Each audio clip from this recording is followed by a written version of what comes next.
بسم اللہ الرحمن الرحیم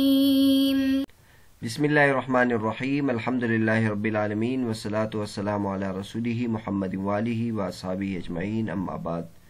10 نمبر 221 آج کے سبق کا عنوان ہے حرف بل کا بیان۔ حروف عاطفہ کا ذکر چل رہا ہے۔ اس سے پہلے حرف واو اور فا اور ثم کا ذکر ہو چکا۔ آج کے سبق میں علامہ صدر الشریعہ رحمۃ اللہ علیہ بل کے بارے میں بتائیں گے کہ بل کس مقصد کے لیے ہوتا ہے اور اس کی وجہ سے کیا مدلول اور کیا مطلب ہوگا، جس کی وجہ سے مسائل پر فرق پڑتا ہے، استنباط مسائل میں اس کی وجہ سے اس کو سمجھنے کی ضرورت ہے، لہذا اس کے بارے میں بتاتے ہیں۔ بل جو ہے یہ ما قبل سے اعراض کے لیے آتا ہے اور ما بعد کے اس بات کے لیے آتا ہے۔ یعنی ایک آدمی سے کوئی غلطی ہو جاتی ہے، وہ کوئی لفظ استعمال کرتا ہے اور اس کے تدارک کے لیے بل کا لفظ یہ بلکہ کا لفظ استعمال کرتا ہے۔ فرماتے ہیں بل للاعراض عما قبله واثبات ما بعده على سبيل التدارك نحو جاني زيد بل عمرو، فلهذا قال ظفر رحمه الله في قوله له علي ألف درهم بل ألفان يجب 3000 لأنه لا يملك إبطال الأول كقوله أنت طالق واحدة بل سنتين تطلق ثلاثا. قلنا الإخبار يحتمل التدارك وذا في العرف نفي انفراده. ذا إشارة للتدارك التدارك في الأعداد بكلمة بل يراد به نفي الانفراد عرفا نحو السن 60 بل 70 بخلاف الإنشاء فإنه لا يحتمل الكذب، أي الإنشاء لا يحتمل التدارك لأن المراد بالتدارك تدارك الكذب والإنشاء لا يحتمل الكذب. فقلنا تعقيب لقوله بخلاف الإنشاء لما لم يكن الإنشاء محتملا للصدق والكذب قلنا تقع الواحدة إذا قال ذلك قوله أنت طالق واحدة بل سنتين لغير المدخول بها، لأنه إذا قال لغير المدخول بها أنت طالق واحدة وقعت واحدة لا يمكن التدارك والإبطال لكونه إنشاء، فإذا وقعت واحدة لم يبقى المحل ليقع بقوله بل سنتين۔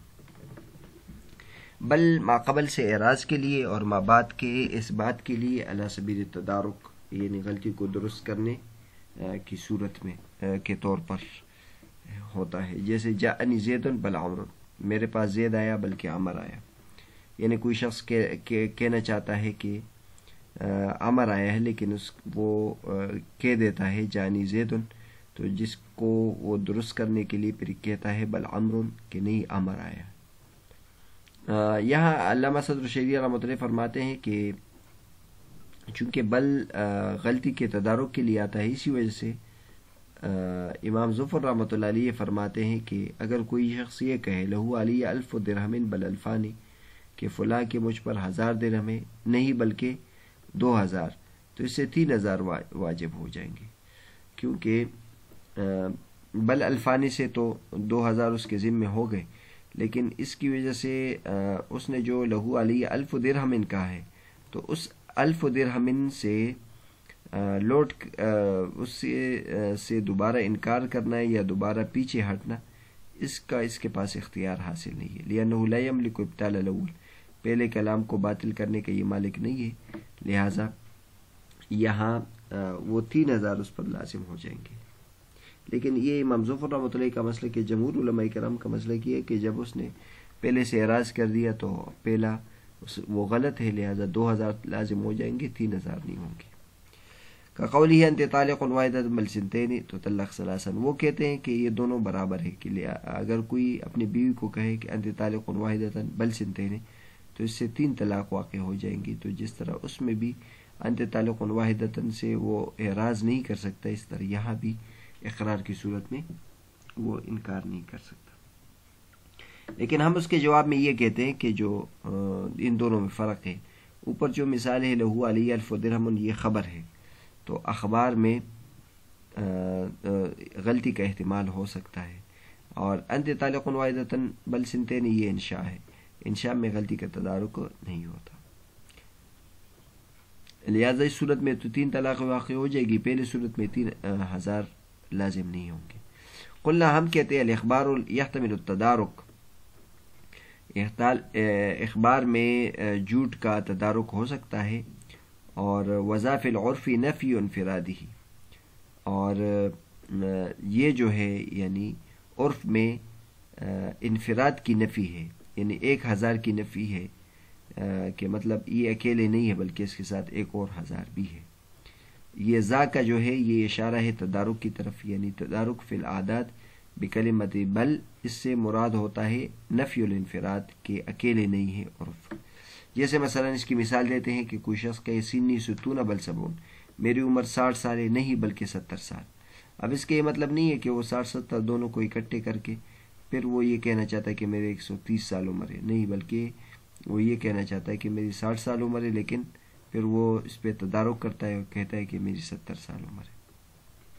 بخلاف انشاء کے، کیونکہ اس میں کذب کا احتمال نہیں ہوتا، لہٰذا اس میں تدارک کا احتمال نہیں ہوتا، تو تدارک کے لیے مراد نہیں لیں گے، لہٰذا دونوں کو اکٹھے کریں گے۔ لأن المراد بالتدارک تدارک الکذب، یعنی جھوٹ کا تدارک، اور انشاء جو ہے جھوٹ کے تدارک کا احتمال نہیں رکھتا۔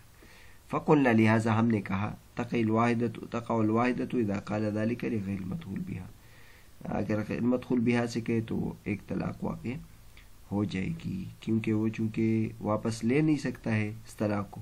تو ایک واقع ہو جائے گی، اور سنتین کا چونکہ محل نہیں ہے لہذا وہ لغو ہو جائے گا۔ فقلنا، ہم نے کہا یہ تعقیب ہے بخلاف انشاء، کہ یعنی چونکہ انشاء میں نہیں صدق و کذب کا احتمال نہیں ہے، لہٰذا ہم نے کہا کہ ایک طلاق واقع ہو جائے گی، جبکہ وہ یہ کہے غیر مدخول بہا کو، کیونکہ غیر مدخول بہا کو اگر اس نے کہا انت طالق واحدۃ، ایک طلاق تجھے، تو ایک طلاق واقع ہو جائے گی، جس سے ابطال اور تدارک وہ کر نہیں سکتا ہے کیونکہ وہ انشاء ہے۔ پر جب ایک طلاق واقع ہو جائے گی تو پھر محل باقی نہیں رہے گا، جس کی وجہ سے سنتین بل سنتین واقع ہو، تو لہٰذا بل سنتین جو ہے وہ لغو ہو جائے گا۔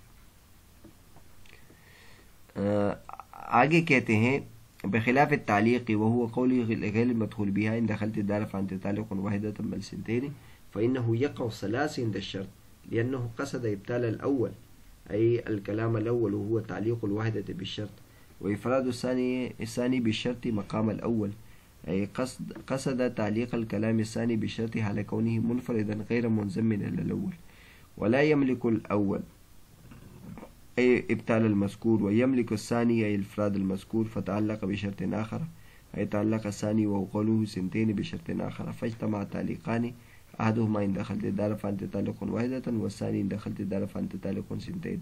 فإذا وجد الشرط وقع الثلاث فصار كما إذا قال لا بل أنت طالق سنتين إن دخلت الدار۔ بخلاف تعلیق کے، یعنی اگر کوئی غیر مدخول بہا کو ان الفاظ میں کہے انت ان دخلت الدار فانت طالق واحدۃ بل سنتین، پہلی صورت تو تعلیق کے بغیر تھی، انت طالق واحدۃ بل سنتین، لیکن یہاں صورت یہ ہے کہ وہ تعلیق کر رہا ہے، ان دخلت الدار فانت طالق واحدۃ بل سنتین، تو اس صورت میں 3 واقع ہو جائے گی شرط کے وقت، کیونکہ اس نے پہلے کے ابطال کا ارادہ کیا تھا اور دوسرے کو شرط کے ساتھ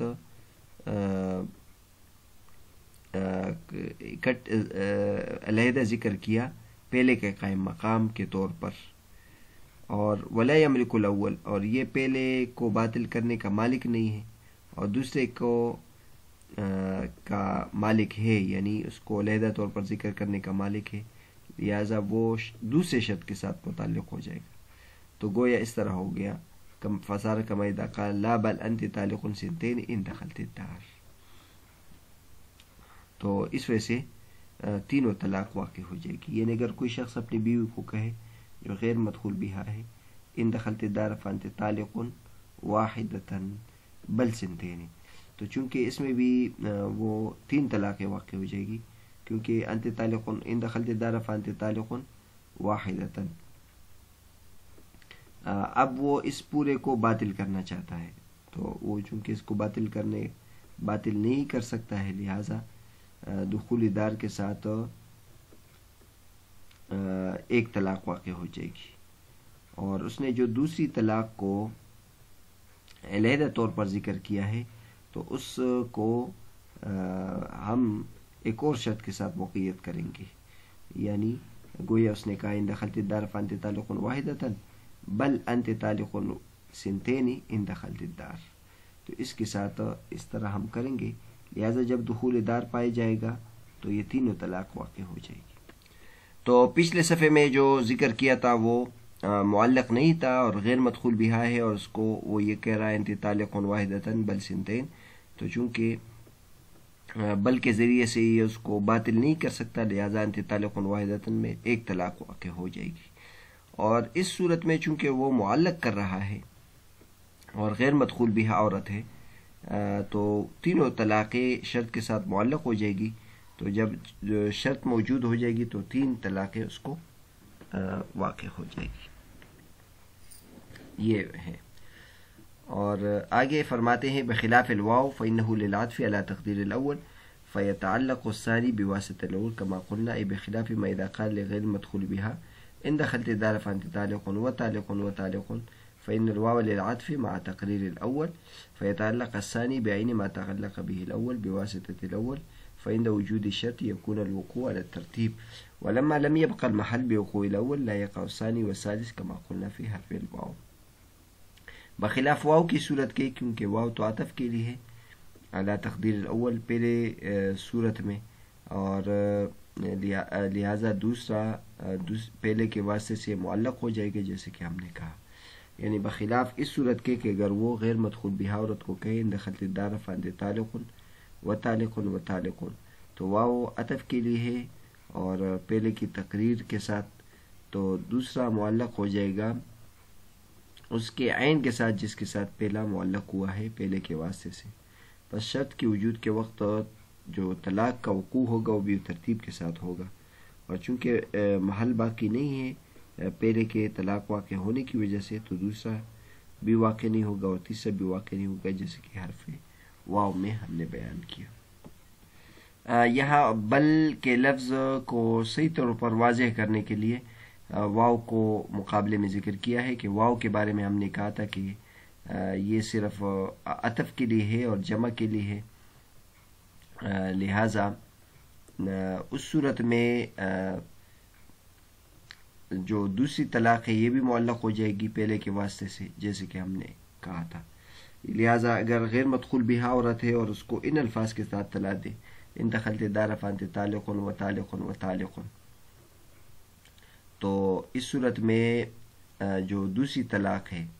یعنی یہ بھی اس پہلے کے ساتھ معلق ہو جائے گی، تیسری بھی اس کے ساتھ معلق ہو جائے گی. تو گویا ایک مرتبہ دخول دار کے ساتھ تین طلاقیں معلق ہو گئی ہے. بس جب شرط موجود ہوگی تو یہ ترتیب کے ساتھ واقع ہوگی، اور چونکہ اب اگر وہ عورت مدخول بہا ہے تو تینوں واقع ہو جائے گی، اور اگر وہ مدخول بہا نہیں ہے تو صرف پہلی طلاق واقع ہو جائے گی اور دوسری اور تیسری واقع نہیں ہوگی.